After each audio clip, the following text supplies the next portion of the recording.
ఆ రోజు NT Ramarao visiting చేసినప్పుడు ఆదివాసుల విద్య ఓన్లీ కేవలం 2%. అప్పుడు చూసినాక ఎందుకు ఇది విద్యలో వెనకబడి ఉన్నారంటే మైదాన ప్రాంతం వచ్చే ఉపాధ్యాయులు ఎవరు కూడా వీళ్ళు చెప్పేంత అంటే అక్కడ స్థానిక భాష గోండి భాష, లేకపోతే ఇక్కడ అదే ఖమ్మం కొద్దిగా వరంగల్ కొద్దిగా జిల్లాల్లో, అలాగే ఈస్ట్ గోదావరి కొద్ది జిల్లాల్లో మొత్తం మాతృభాష ఏంటంటే కోయ భాష. ఇంట్లో తల్లిదండ్రులు నేర్పేది కోయ భాష. ఆ భాష ఏమో అక్కడ ఉపాధ్యాయులకు రాకపోవడం, తర్వాత వెళ్ళిన విద్యార్థులకేమో వాళ్ళు మాట్లాడే తెలుగు అర్థం కాకపోవడం, దీనివల్ల డ్రాప్ అవుట్స్ పెరిగిపోవడం కాదు, అసలు ఆడేం మాట్లాడుతుండో వీళ్ళేం వింటున్నారో వీళ్ళేం చదువుతున్నారో కూడా ఎవరు తెలియదు. కానీ స్థానిక ఉపాధ్యాయులతో ఎప్పుడైతే ఈ జీవిక స్కూల్ అని చెప్పేసి ఏపీపీ స్కూల్లో ఎప్పుడైతే ఈ వ్యవస్థ మొదలైందో, అది ఎప్పుడు ఇవన్నీ గుర్తించిన తర్వాతే 1986లోనే జీవో నెంబర్ 275 జీవో అని ఒక జీవో తీసుకొచ్చారు. ఆ జీవో ప్రకారం ఏంటంటే 10th ఫెయిల్ అయినా పర్లేదు, 10th వరకు కనీసం మినిమం నాలెడ్జ్ ఉంటే అతన్ని టీచర్గా అపాయింట్ చేయండి ఆ గుడెనికి ఒకళ్ళని అని ఒక జీవో ఇచ్చారు. ఆ జీవో ఎప్పుడు వచ్చిందండి? 1986లో వచ్చింది. కానీ ఆ జీవో ఇంప్లిమెంటేషన్ అవ్వలేదు. కానీ అయితే కొన్ని ఆశ్రమ పాఠశాలని ఏర్పాటు చేసిన తర్వాత 90 days అగ్రిమెంట్తో కొంతమంది గిరిజన నేతలు ఉపాధ్యాయులు ఎప్పుడైతే జాయిన్ అయ్యారో వాళ్ళు 90 రోజుల అగ్రిమెంట్తోనే జాయిన్ అయ్యారు. ఎవ్వరు కూడా మేము పర్మనెంట్ అవుతాము లేకపోతే మాకు స్థిరం ఏర్పాటు చేయాలని అడగలేదు. అంత ప్రశ్నించే తత్వం కూడా ఆ రోజు మా ఆదివాసులు లేదండి. ఆ రోజు జరిగిన చిన్న తప్పిదం వల్ల ఆ 90 days ఎవరైతే అగ్రిమెంట్తో జాయిన్ అయ్యారో వాళ్ళు ఎంఈబీలుగా రిటైర్ అయ్యారు, పీజీహెచ్ఎంలుగా రిటైర్ అయ్యారు, హెచ్ఎంలుగా రిటైర్ అయ్యారు, ప్రమోషన్లతో రిటైర్ అయ్యారు. అప్పటి నుంచి మేము కోల్పోయిన రిజర్వేషన్ మరి ఎవరు ఇస్తారండి మాకు? మేము ఎప్పుడు గుర్తించామండి? 98లో గుర్తించాం. 1986 నుంచి 98 వరకు ఎన్ని పోస్టులు తీశారండి? మరి అన్ని పోస్టులు మాకు లాసే కదా. మరి వాటికి ఎవరితో తప్పిదాం? మీరు 2001 నుంచి మీరు అడుగుతున్నారు. ఇప్పుడు కూడా రీసెంట్గా ఏపీ స్టేట్లో సచివాలయం పోస్టులు తీశారు. నిజంగా నాన్ ట్రైబల్స్ రాలేదు ఇక్కడ. మరి 68 జీవో ఒకటి ఉంది హెల్త్ డిపార్ట్మెంట్కి. నిజంగా హెల్త్ డిపార్ట్మెంట్లో అందరూ ట్రైబల్సే ఉన్నారా? ఫారెస్ట్ డిపార్ట్మెంట్లో అందరూ ట్రైబల్సే ఉన్నారు. అంటే ఇప్పటికీ మన రిజర్వేషన్లు 100% రిజర్వేషన్లకు సంబంధించిన జీవోలు ఉన్నప్పటికీ అమలు మాత్రం పూర్తిగా జరగట్లేదు, ఎక్కడ అవ్వట్లేదు. పైగా ఇదే టైంలో సుప్రీంకోర్టు జడ్జిమెంట్ మరింత గొడ్డలు పెట్టుగా మారింది అనుకోవచ్చు. అయితే 3GO మన సమాజంలో సమగ్రమైన మార్పులు తీసుకొచ్చింది. మరి ఇప్పుడు అదే 3GOని ఆధారం చేసుకొని మిగతా శాఖల్లో ఈ 3GO జడ్జిమెంట్ని ఆధారం చేసుకొని మిగతా శాఖల్లో కూడా మన రిజర్వేషన్ని కోల్పోయే ప్రమాదం ఉందనుకోవచ్చా? మీకు ఒకటి చెప్తున్నానండి, జీవో నెంబర్ 3 అనేది డెఫినేషన్ క్లియర్గా ఇచ్చాడు.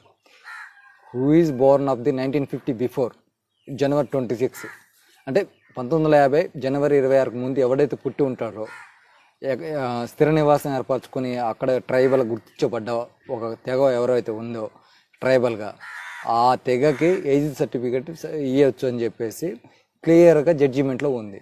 అంటే 100% రిజర్వేషన్కి స్థానికతకి డెఫినేషన్ 3GOలో మాత్రమే ఉంది. దీన్ని ఆధారం చేసుకొని డిపార్ట్మెంట్లకు కూడా ఈ ప్రభావం ఉంటుంది. ఇప్పుడు నేను ఒకటి చెప్తున్నా, ఇది మొదలు, ఇది మా చెట్టు, ఇది మొదలు. ఈ మొదలు ఏంటంటే జీవో నెంబర్ 3. ఈ కొమ్మల్లో వివిధ శాఖల జీవోలు. ఈ మొదలు నరికేస్తే కొమ్మలు ఉంటాయా?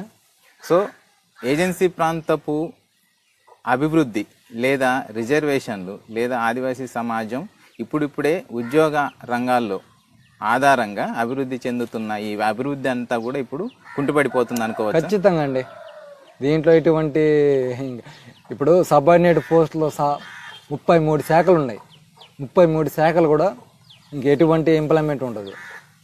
ఓకే, అంటే 5th షెడ్యూల్ ప్రకారం మనం ఏదైతే రాజ్యాంగం 5th షెడ్యూల్ అంటున్నాం, 5th షెడ్యూల్ ప్రకారం ఏజెన్సీ ప్రాంతానికి ప్రత్యేక అధికారాలు ఉన్నాయి. ఇక్కడ గిరిజనేతరులకి గిరిజనలు కాని ఇతర సమాజానికి ఈ ప్రాంతంలో ఎటువంటి నివాస వ్యాపార హక్కులు లేదా ప్రాథమిక హక్కులు కూడా ఇక్కడ వర్తించవనేది మన రాజ్యాంగం చెప్తుంది కదా. అవును. అలాంటప్పుడు ఈ 3GO లాంటి లేదా 100% రిజర్వేషన్ విధానాన్ని రద్దు చేస్తే ఈ ఉద్యోగాలన్నీ కూడా గిరిజనేతరులు వస్తారు కదా. అవును. మరి అలాంటప్పుడు ఇది 5th షెడ్యూల్కి విరుద్ధమే కదా.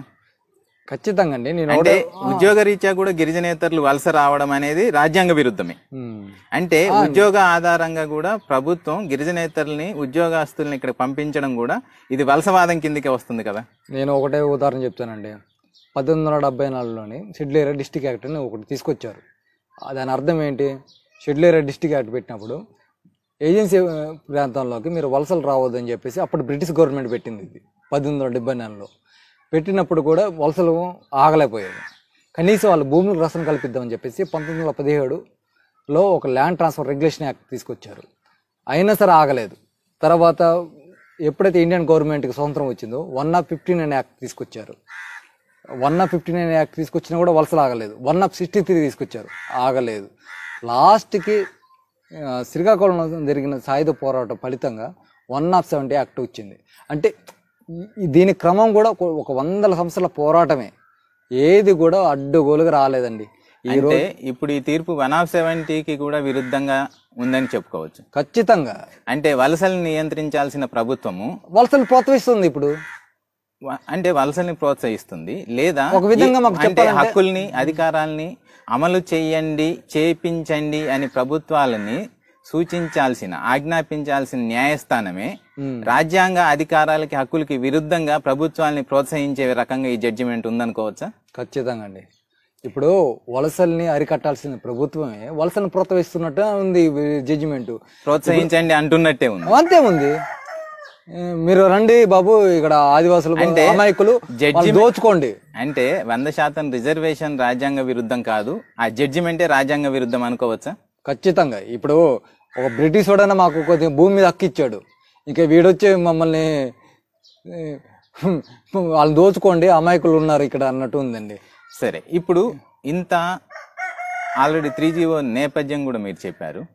అయితే ఇప్పుడు ఆదివాసీ సమాజం ఇంత ఆందోళనగా ఉన్నప్పుడు మన ఆదివాసీ సమాజానికి కానీ ఒకటే అడుగుతున్నాను నేను, ఇంత లాక్డౌన్ టైంలో మేము ఎటువంటి నిరసన తెలియజేసే స్వేచ్ఛ లేని సమయంలో ఇటువంటి సమయంలో ఇటువంటి జడ్జిమెంట్ ఇవ్వడం ఎంతవరకు నిజంగా ఏ ప్రభుత్వానికైనా కనీసం మేము వెళ్ళి మా మొర వినిపించుకోవడం కూడా అవకాశం లేదు. ఈరోజు మేము ఇప్పుడు ఢిల్లీ వెళ్ళే పరిస్థితుల్లో మేము లేము.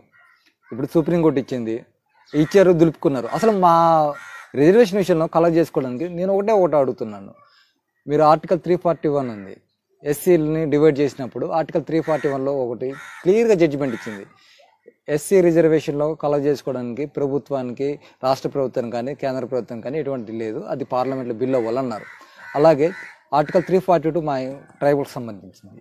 మా రిజర్వేషన్లో ఒక తెగలను కలపాలన్నా, తీసేయాలన్నా, మా రిజర్వేషన్ జోక్యం చేసుకోవాలన్నా అది కూడా పార్లమెంట్లో బిల్ అవ్వాలి. మీరు ఎటువంటి ఏమీ లేకుండా, ఒక చర్చ లేకుండా, కనీసం ఒక రాష్ట్ర ప్రభుత్వం సంప్రదించకుండా మీరు ఏకపక్షంగా ఒక జడ్జిమెంట్ ఇస్తే మా పరిస్థితి ఏంటి అయ్యా?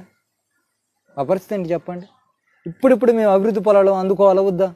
మళ్ళీ మమ్మల్ని తుపాకులు పట్టమంటారా? మా పరిస్థితి ఎలా ఉందంటే, ఒక మావోయిస్టు భావోద్యాలంకి వెళ్తున్నారు. వీళ్ళని అరికట్టాలంటే వీళ్ళు ఖచ్చితంగా ఉద్యోగాల్లో కనీసం వాళ్ళకి ఒక ఉపాధి చూపించాలన్న ఉద్దేశంతోనే కదా ఆ జీవోలు మాకు ప్రసాదించింది.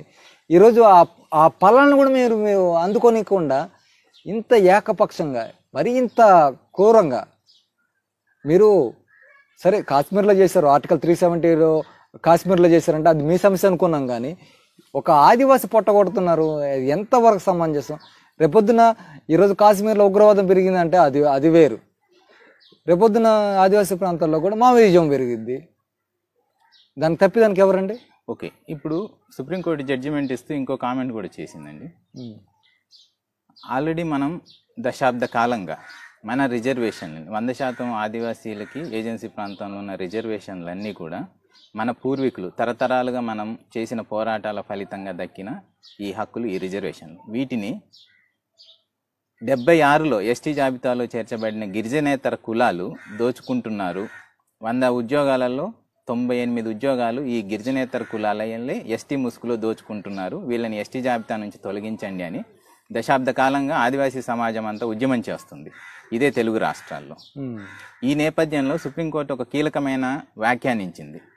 ఏంటంటే, ఏదైతే రిజర్వేషన్ జాబితా ఉందో ఇది పరమ పవిత్రమైనదేం కాదు, ఈ జాబితాల్ని మార్చాలి, అర్హులైన లబ్ధిదారులకి ఈ రిజర్వేషన్ ఫలాలు చేర్చడం కోసం ఈ జాబితాల్ని మార్చాలి అని అన్నారు. అంటే ఈ ఎస్టీ జాబితాలో అక్రమంగా చేర్చబడిన గిరిజనేతర కులాల్ని తొలగించండి అని మనం డిమాండ్ చేస్తున్నాం దశాబ్ద కాలంగా.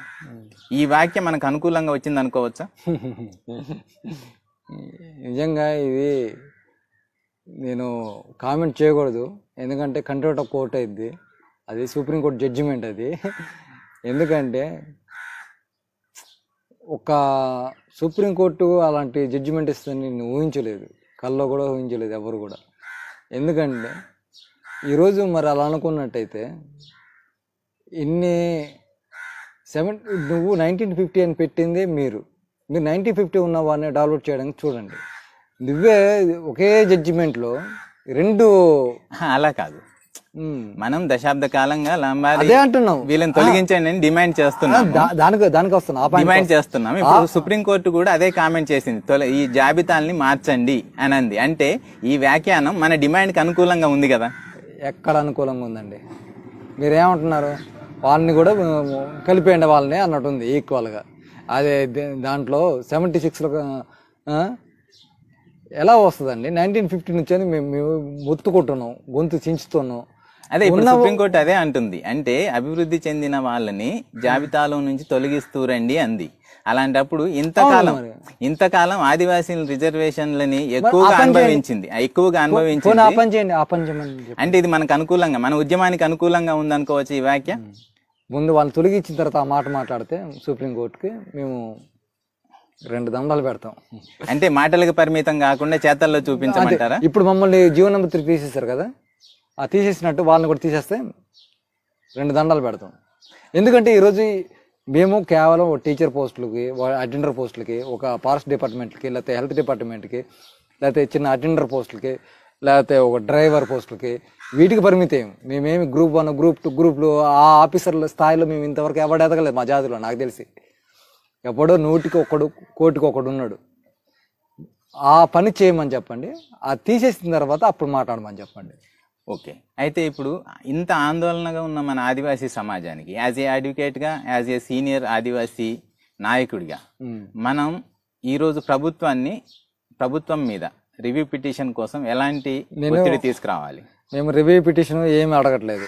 మేము రివ్యూ పిటిషన్ కంటే ముందు ఫస్ట్ ఆర్డినెన్స్ తీసుకురండి, ఒక ఆర్డినెన్స్ తీసుకురండి. ఎందుకంటే సెప్టెంబర్లో నోటిఫికేషన్ ఉంది, డిఎస్సి నోటిఫికేషన్ ఏపీలో.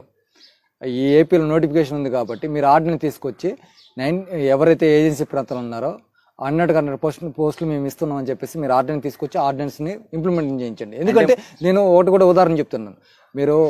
మీకు వ్యతిరేకంగా నిమ్మగడ్డ రమేష్ కుమార్ అని ఒక ఎలక్షన్ కమిషనర్ ఏదో మాట్లాడని చెప్పి ఆయన పదవి కాలం తగ్గించడం కోసం మీరు ఒక ఆర్డినెన్స్ తీసుకొచ్చారు 10 రోజుల్లోనే. ఇది మా జీవన మరణ సమస్య, ఇది మా ఒక్కల సమస్య కాదు. ఏజెన్సీ ప్రాంతంలో మీకు 7 ఎమ్మెల్యేలను మేము ఇచ్చాం. ఏజెన్సీ ప్రాంతంలో ఉన్న ఎమ్మెల్యేలు మొత్తం కూడా వైఎస్ఆర్సీపీ గెలిచారు. ఇక్కడ అధికార పార్టీగా మీరున్నారు.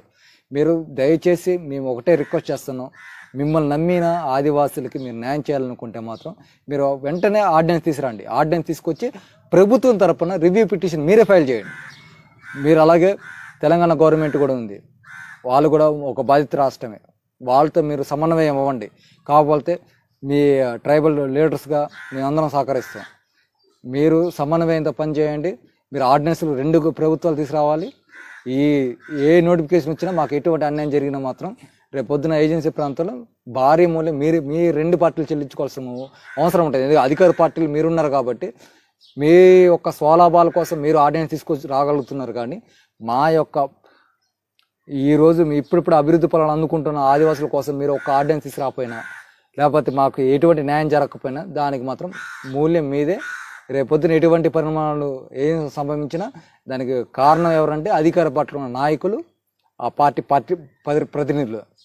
ఓకే, ఈ సందర్భంగా మన ఆదివాసీ సమాజాన్ని ఎలాంటి ఉద్యమ పందాన్ని అనుసరించాలి? మేము ఒకటే చెప్తున్నామండి. నేను మొన్న చిన్న ఉదాహరణ చెప్తాను. మొన్న జగన్మోహన్ రెడ్డి గారు ఇక్కడ మా ముఖ్యమంత్రి గారు ఇక్కడ ఇంగ్లీష్ మీడియం స్కూల్లో వద్దంటే పేరెంట్స్ కమిటీతో ఒక తీర్మానం చేయించారు. మన హైకోర్టు కొట్టేసింది, ఇలా ఉండదు మాతృభాషలోనే బోధన చేయండి అని. అంటే ఆయన ఏం చేశారు, వెంటనే అప్పటికప్పుడే మాతృభాషలో విద్యా బోధన కాదు, మాకు ఇంగ్లీష్ మీడియం కావాలని చెప్పేసి పేరెంట్స్ కమిటీతో తీర్మానాలు చేయించి ఆ తీర్మాన కాపీలు పంపించారు. మాకు అంత అవసరం కూడా లేదు. మాకు పేసా యాక్ట్ అని ఒకటి ఉంది, పంచాయతీరాజ్ యాక్ట్. పేసా యాక్ట్ ప్రకారం మేము తీర్మానాలు చేసి స్వేచ్ఛ మాకు ఇవ్వండి. మీ పేసా యాక్ట్లో జియో నెంబర్ 3 ఇంప్లిమెంట్ చేయాలని మేము తీర్మానాలు పంపిస్తాం. అది మీ ప్రభుత్వ తరపున మీరే ఆ బాధ్యత తీసుకోండి. మా తీర్మానాలు ఏంటో కాపీలు మీకు ఇస్తాం. మా కాపీని మీరు సుప్రీంకోర్టుకు పంపించే బాధ్యత మీది. అంటే ఇప్పుడు ఆదివాసీల ప్రయోజనాలు, మన హక్కులు ఇంప్లిమెంటేషన్ చేయడంలో ఈ 2 తెలుగు రాష్ట్రాలు చిత్తశుద్ధిని ప్రదర్శించుకోవాలంటే వెంటనే ఈ 2 రాష్ట్రాల్లో కూడా ఆదివాసీ ప్రాంతంలో పెసా గ్రామ సభల్ని నిర్వహించి 3G1 ఇంప్లిమెంటేషన్ చేయండి అని ఆదివాసీ గ్రామాల తీర్మానాలని తీసుకొని సుప్రీంకోర్టుకి సబ్మిట్ చేయండి రివ్యూ పిటిషన్లు అంటారు. ఖచ్చితంగా మీరు ఒక ఇంగ్లీష్ మీడియం స్కూల్ కోసం మీరు అంత త్యాగం అంత గాబరపడ్డ వాళ్ళు కేవలం ఈరోజు ఇంత ఆదివాసీ సమాజమే అట్టడిగిపోతుంది. మా కోసం ఈ యొక్క సాయం చేయండి. అంటే ఇప్పుడు మన ఆదివాసీ సమాజం అంతా కూడా పిసా చట్టాన్ని పూర్తిగా ఇంప్లిమెంట్ చేసుకుంటూ గ్రామ సభ తీర్మానాలని 3G1కు అనుకూలంగా చేసి ప్రభుత్వానికి ఇవ్వాల్సింది మన మొదటి పని అనుకోవచ్చా? ఖచ్చితంగా. ఇదే దానికి కూడా ప్రభుత్వమే బాధ్యత వహించాలి. ప్రభుత్వం పూర్తి సహాయ సహకారాలు అందించాలి. లేదు, ప్రభుత్వమే సహకరించాలి. ప్రభుత్వమే అంటే ఇన్సెంటివ్ గా ప్రభుత్వమే తీసుకోవాలి. అంతే, ఖచ్చితంగా. ఈ పని ఈ లాక్డౌన్ అవ్వక ముందే మీరు ఆ పని చేయండి. మేమంతా కలిసి సోషల్ డిస్టెన్స్ పాటిస్తాం. మేమందరం వస్తాం, తీర్మానం చేయిస్తాం. మా ఆధార్ కార్డు నెంబర్లు తీసుకోండి. మేమేమి దొంగన మాటలు కూడా ఏం చెప్పాం. మేము ఆధార్ కార్డు నెంబర్లు తీసుకోండి. ఎవరెవరు ఏం తీర్మానం చేస్తున్నారో అదే నెంబర్లు తీసుకోండి. మేమందరం కూడా సహకరిస్తాం దానికి. ఆర్డినెన్స్ మాకు వెంటనే కావాలి. అది సెప్టెంబర్లో నోటిఫికేషన్ ఉంది. ఆ నోటిఫికేషన్ ఆఫ్ చేయండి. ఓకే.